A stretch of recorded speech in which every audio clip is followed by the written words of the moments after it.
waktu, maka Tuhan menghendaki kami untuk mendengarkan dan merenungkan firman-Mu. Kami mohon Tuhan berdasarkan firman Tuhan yang kami baca dan renungkan bersama, menjadi pedoman, pengajar, penuntun bagi hidup kami, baik di dalam keluarga dan kebersamaan kami. Di dalam nama Yesus Kristus, Tuhan dan Juru Selamat, kami siap untuk merenungkan firman-Mu. Amin. Bapak Ibu yang dikasihi Tuhan, mari berdiri bersama kita mendengar firman Tuhan. Hosiana.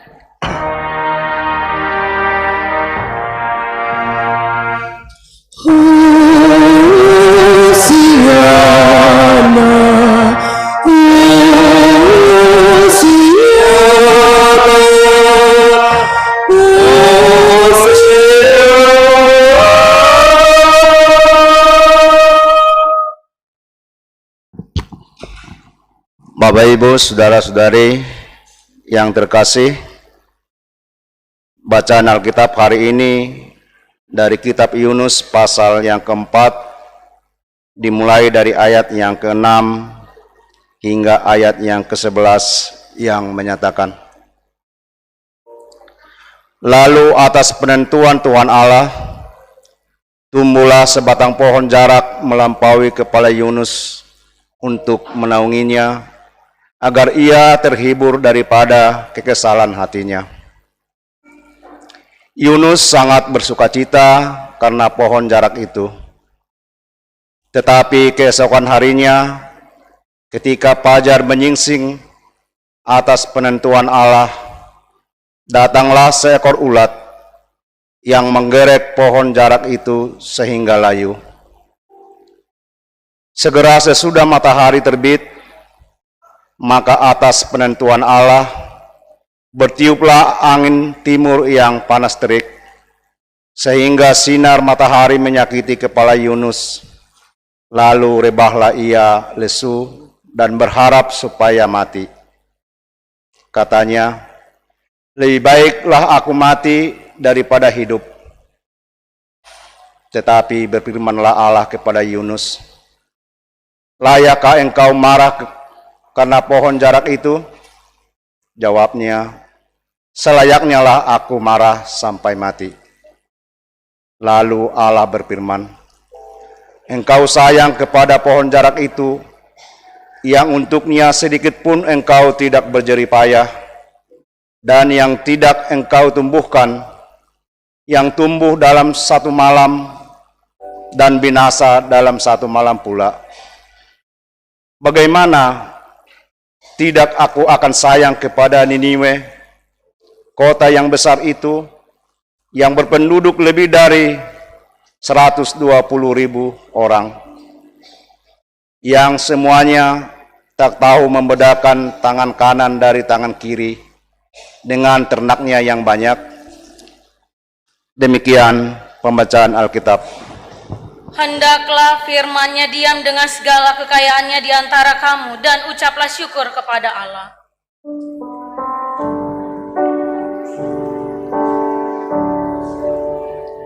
Kepadamu puji-pujian, pada syukur dan segala kemuliaan. Ya Bapa, Putra, Roh Kudus, sampai kekal selama-lamanya. Silakan duduk.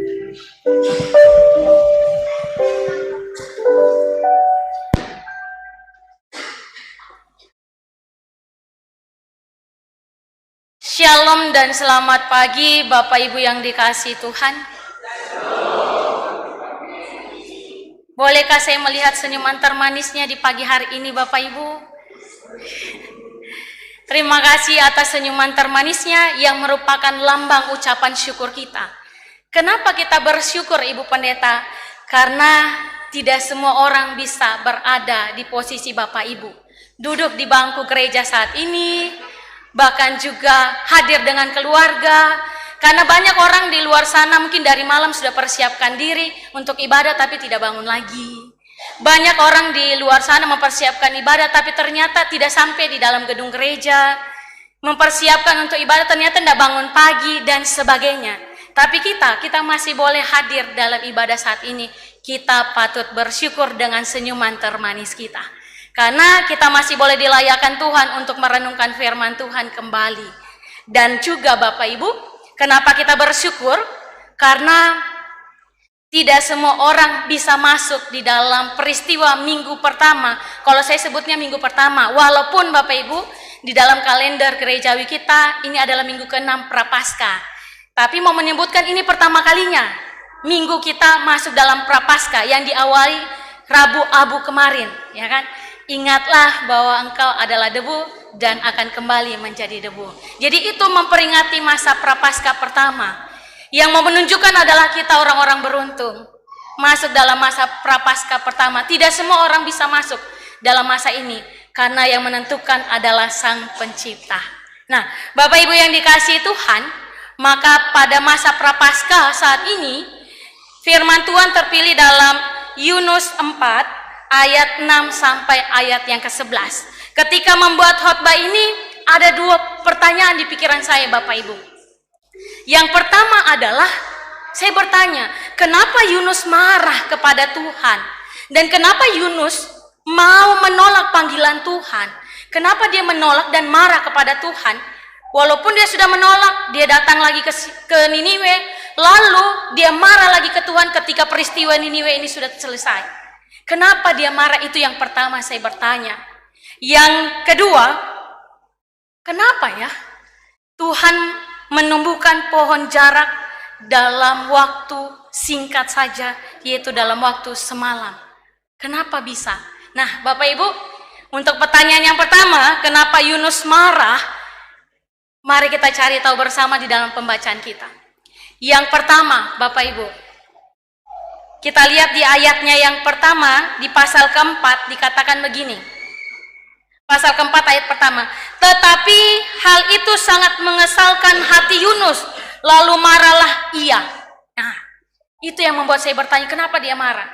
Bapak Ibu, kenapa Yunus marah dan menolak panggilannya? Yang pertama adalah Yunus tidak mau melayani Niniwe, orang di luar bangsa Israel. Lalu kenapa Yunus marah lagi ketika dia sudah berada di Niniwe, padahal dia sudah memohon pengampunan Tuhan, sehingga Tuhan boleh menyelamatkan hidupnya dan boleh mengantarkannya ke Niniwe dan melakukan pelayanan panggilan Allah. Karena coba kita lihat di ayat yang ke-10. Di Yunus pasal 3 ayat ke-10 terakhir dikatakan begini. Ketika Allah melihat perbuatan mereka itu, yakni bagaimana mereka berbalik dari tingkah lakunya yang jahat, maka menyesallah Allah karena malapetaka yang telah dirancangkannya terhadap mereka, dan ia pun tidak jadi melakukannya. Jadi Yunus marah karena Tuhan ini kenapa? Kenapa ndak hukum saja orang Niniwe ini? Bangsa pilihan Tuhan itu bangsa Israel. Kenapa harus Niniwe yang harus mendapatkan berkat Tuhan? Kan mereka sudah berdosa, mereka tidak layak untuk dapat pengampunan. Itu keegoisan dari Yunus. Bagi pola pikir Yunus adalah bangsa Israel adalah bangsa pilihan Allah dan berhak menerima berkat Tuhan. Bangsa lain tidak berhak menerimanya. Makanya Yunus menolak panggilan Tuhan. Dan Yunus marah bahwa Allah mengampuni dosa orang Niniwe. Mereka tidak berhak. Inilah yang menjadi kemarahan dari Yunus. Lalu pertanyaan yang kedua, kenapa Tuhan menumbuhkan pohon jarak dalam semalam? Jawabannya adalah karena Tuhan mau memberikan perumpamaan atau memberikan contoh kepada Yunus bahwa apa yang terjadi dalam kehidupan Niniwe dan apa yang terjadi dalam kehidupan bangsa Israel ataupun di luar bangsa Israel ada di dalam campur tangan Tuhan. Kenapa? Karena Tuhanlah Sang Pencipta dan Tuhanlah yang mengetahui hidup manusia. Yunus tidak tahu apapun tentang penciptaan itu. Yunus tidak tahu apapun tentang bagaimana Allah melihat kehidupan, keseimbangan kehidupan manusia. Makanya Allah menunjukkan berdasarkan pohon yang ditumbuhkan lalu dimatikan dalam semalam, ditumbuhkan sehari saja. Dan Yunus tidak berhak untuk marah dengan keputusan-keputusan Tuhan. Nah, Bapak Ibu yang dikasihi Tuhan, berdasarkan firman Tuhan yang kita baca dan renungkan saat ini, saya teringat dengan hidup saya secara pribadi dan kehidupan kita manusia.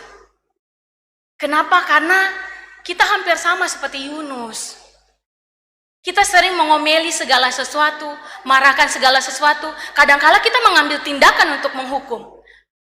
Bunuh saja dia, ya kan? Bicarakan saja dia dengan banyaknya orang. Kasih lihat dosa-dosanya sehingga orang lain bisa menghakimi dan menggosipkan. Itu kan kadang-kala kita, ya kan? Hampir sama dengan Yunus. Yunus juga mau Niniwe itu mati saja dia. Tidak usah diampuni Tuhan. Hampir sama dengan kita yang kadang-kala kita lihat kesalahan orang, kecil pun kesalahan orang, kita suka menghakimi. Kita suka untuk menjudge, dia harus mati, dia harus tersiksa, dia harus terbunuh, dan dia harus mengalami beban berat dalam hidupnya karena dia sudah menyakiti hati kita, ya kan? Kadangkala begitu yang terjadi. Maka Bapak Ibu, ada 3 hal yang perlu kita bawa pulang dalam hidup kita masing-masing. Yang pertama, dalam masa prapaskah kita diingatkan bahwa kita adalah debu. Ingatlah bahwa kita adalah debu dan akan kembali menjadi debu. Dalam hal ini adalah kita tidak ada apa-apanya. Kita adalah orang yang tidak layak, kita adalah orang yang berdosa. Tetapi Tuhan melayakkan kita, maka kita tidak bisa menghakimi orang lain. Kita tidak ada apa-apanya, kita juga orang berdosa kok. Saya juga orang berdosa sama seperti Bapak Ibu yang pernah melakukan dosa-dosa. Saya juga pernah melakukan dosa-dosa. Kalau marah sama orang tua, saya juga pernah marah dengan orang tua. Ketika melanggar aturan hukum, saya juga pernah melanggar aturan hukum. Ketika melakukan banyak kesalahan, mulut saya bisa menghina, mulut saya bisa menjerumuskan orang dengan kesakitan, juga pernah melakukan hal itu. Saya juga berdosa, saya juga adalah orang-orang yang tidak layak. Begitu juga dengan Bapak Ibu, kita adalah orang-orang yang tidak layak. Maka untuk berkata menghakimi kita tidak bisa, menghukum kita tidak bisa untuk melakukan itu yang pertama. Karena apa? Karena Tuhanlah yang menciptakan kita dan melayakkan kita. Maka pada masa prapaskah, mari kita renungkan kembali kehidupan kita. Yang kedua, berdasarkan Yunus. Ketika Tuhan memanggil Yunus untuk pergi ke Niniwe, dalam hal ini Tuhan mau Yunus menegur, menasihati dan mengajar. Mengingatkan mereka bahwa ini dosa-dosanya. Begitulah dengan kita Bapak Ibu. Kita yang hidup sampai saat ini, yang hadir dalam ibadah saat ini, kita diingatkan Tuhan bahwa kita tidak bisa menghakimi, kita tidak bisa menentukan hukuman apa yang untuk orang ini. Tetapi yang bisa kita lakukan adalah menasihati, mengingatkan mereka bahwa ini hati-hati. Kalau Tuhan marah, Tuhan hukum, bahaya hidup kita. Hukuman Tuhan bisa kematian, hukuman Tuhan bisa memberi kita kesedihan, hukuman Tuhan bisa membuat kita ini. Kita tinggal menasihati dan mengingatkan. Kita tidak bisa menghukum mereka. Tuhan, tapi saya sudah diselingkuhkan. Tuhan, tapi dia sudah merusak hati saya. Tuhan, sedih rasanya keluarga saya dihina-hina oleh orang banyak. Bahkan digosipkan di FB lagi ada kata-kata itu untuk saya dan keluarga saya. Sakit saya Tuhan. Orang-orang ini pantas untuk dihukum. Orang-orang ini pantas keluarganya untuk bercerai. Orang-orang ini pantas keluarganya untuk rusak. Orang-orang ini pantas untuk tidak dapat pekerjaan. Karena saya mengalami sakit Tuhan. Kita tidak bisa untuk berkata itu. Tuhan, orang ini sudah membunuh. Dia layak untuk mati. Kenapa orang ini tidak dihukum di penjara dengan sepantasnya? Kenapa dia cuma dapat hukuman segini dan segini dan segini? Tidak layak dia. Dia sudah membunuh. Dia sudah melakukan banyak dosa di negara kita.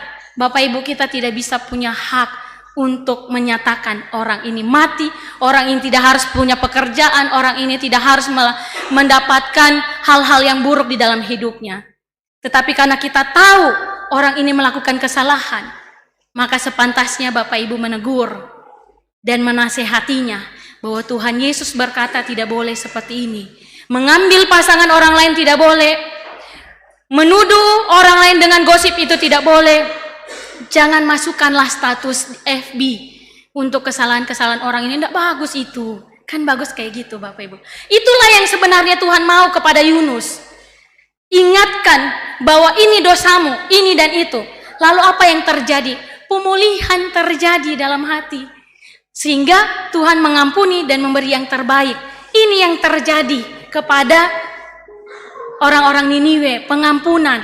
Tapi bagi kita sama seperti Yunus, tidak mau Tuhan, maunya dia terhukum. Iya kan ini yang terjadi. Yunus sudah datang, memberitakan Injil pengampunan, dia berhasil Bapak Ibu. Dia berhasil, Yunus berhasil.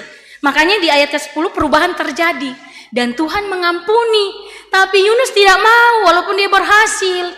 Kenapa? Karena orang-orang ini berhak untuk dihukum. Maka dikatakan di poin yang kedua, tidak bisa kita untuk menghukum. Itu hak-hak Tuhan. Jadi jangan kecewa Bapak Ibu. Ini yang kedua. Jangan kecewa di dalam hati. Kalau orang sudah menyakiti kita dan Tuhan tidak menghukum, kita jangan kecewa. Kenapa? Karena Tuhan punya hukumannya sendiri. Yang kita tidak lihat, jangan sampai ada terjadi juga, tapi kita tidak lihat yang terjadi. Cuman orang ini yang tahu bagaimana hukuman Tuhan untuk dirinya. Jadi Bapak Ibu poin yang kedua, jangan sakit hati. Kalau Tuhan belum sampai saat ini menghukum orang yang menyakiti hati kita, yang membuat kita menangis, yang membuat keluarga kita bersedih, yang membuat masa depan anak-anak kita, keluarga kita hancur. Pelayanan kita hancur, jangan bersedih. Tuhan punya caranya sendiri untuk menghukum dan memberi yang terbaik bagi mereka yang melakukan kesalahan dan bagi kita yang sudah mengampuni, Tuhan berikan yang terbaik. Dan yang ketiga Bapak Ibu, sama seperti Yunus, mari kita jangan menolak panggilan Tuhan dalam pekerjaan. Panggilan Tuhan di dalam bangku sekolah, panggilan Tuhan untuk pelayanan yang ada, panggilan Tuhan untuk keluarga kita, panggilan Tuhan untuk kita hidup di lingkungan kita. Padahal kita cuma ada orang Kristen sendiri. Di dalam pekerjaan kita banyak batu sandungan. Di dalam rumah tangga kita banyak sekali pergumulan. Di dalam pelayanan kita banyak sekali yang menyakiti hati dan sebagainya, yang tidak sesuai dengan firman Allah, membuat kita merasa, aduh Tuhan deh tidak layak saya di sini. Jangan pernah menolak panggilan Tuhan. Kita masuk dalam pemilihan kan, pemilihan pelkat, pengurus-pengurus pelkat. Bahkan kita sudah menjadi pelayan-pelayan majelis, organis, pemandu lagu, multimedia, bahkan juga LCD dan sebagainya, sound system sebagainya. Kalau Tuhan sudah panggil, melayanilah. Jangan tolak panggilan Tuhan untuk karena segala sesuatu yang kita lihat. Tetapi layanilah dan tegurlah mereka yang kita lihat salah. Sehingga bisa ke arah yang lebih baik. Dan biarkan serahkan ke Tuhan untuk penghukuman yang Tuhan berikan. Laksanakan tugas dan tanggung jawab sebagai orang tua. Laksanakan tugas dan tanggung jawab sebagai pekerja. Laksanakan tugas dan tanggung jawab sebagai pelayan Tuhan. Karena itulah panggilan Tuhan untuk hidup kita. Dan berikan yang terbaik bagi Allah. Kalau di dalam hati kita timbul seperti Yunus, mari kita memohon ampun kepada Tuhan. Dan biarkan Tuhan memberi yang terbaik buat kehidupan kita dan keluarga kita. Demikian firman Tuhan. Amin.